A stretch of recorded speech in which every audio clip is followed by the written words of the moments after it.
actually the key thing about performance marketing is to think of it like direct sales and not like marketing. So in the old marketing world, you're basically doing things to just gauge the interest of a consumer, versus in performance marketing, you're really trying to kind of simplify the entire journey to the end sales point and optimizing for all pieces of that journey. For example, if like it should, performance marketing should always be what you see is what you get.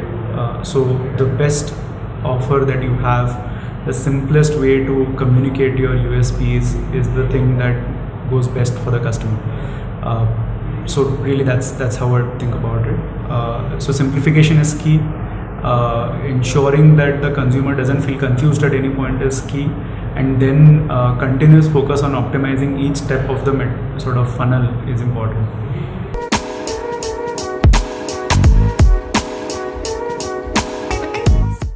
So I think when I started 10 years ago, I think it was a fairly alien concept. There were not enough people doing performance marketing. I think a few of the brands were doing that.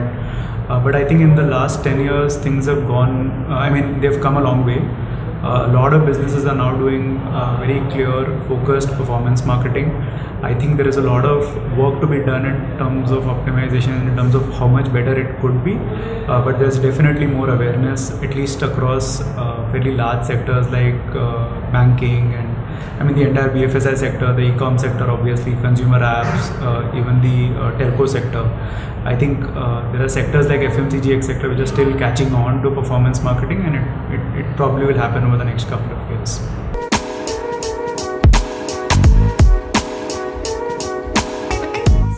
So I think I'll go a step back. Basically, I'll just talk about video a little bit. I think video is growing significantly, and it's grown like I think 3 times or 4 times. YouTube at its large base has already grown 3 times or 4 times, I think, since the advent of Jio, which basically really brought data to the masses of India.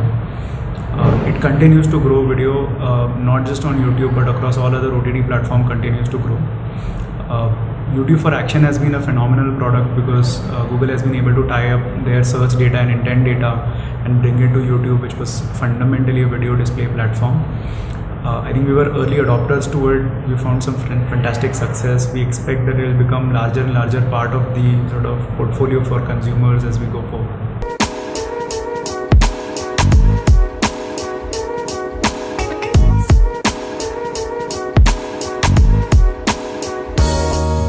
I think wherever there will be money, there will be fraud. We have fraud in the banking system. We have fraud in any other, system. Similarly, I think there is fraud in the advertising systems as well. I don't think, honestly, ad fraud is as big an issue, especially on the performance side, because you can measure fairly accurately on the end conversion matrix, and you can kind of weed out a lot of the traffic upfront. It does, however, matter, especially in terms of, affiliate buying and video buying. I think there are a few mechanisms to kind of combat ad fraud, and we'll continue to use them. I think there are tool sets which we can use to sort of combat and weed out as much ad fraud as possible. So we continue to use them and try to kind of be one step ahead in this cat-mouse game that will continue.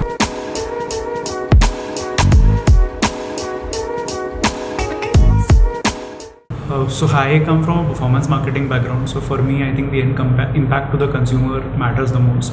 But I think if you ask me, I would look for a combination of creativity, some data-oriented creativity, which is very, very doable on the internet, which I've not necessarily seen with social sort of campaigns yet.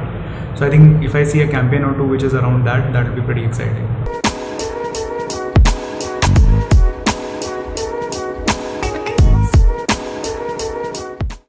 So obviously, I think there are 2 or 3. There are a few things that are happening. I think MarTech is one thing that's happening to the entire performance marketing domain, because as I said, I think performance marketing is about simplification, and as we are trying to simplify this journey, we want to personalize this journey and make it more and more sort of effective for each and every consumer. MarTech stack entirely allows people to capture that data and kind of build personalized journeys by consumer. So I think that's one big thing that's going to happen and continues to happen, I think, over the next few years. I think on the media side, similar personalization can be achieved by sort of using programmatic techniques for buying rather than, I think, the old school trading way. So that's, I think, another very, very large effective sort of wave that will ongo and we'll see.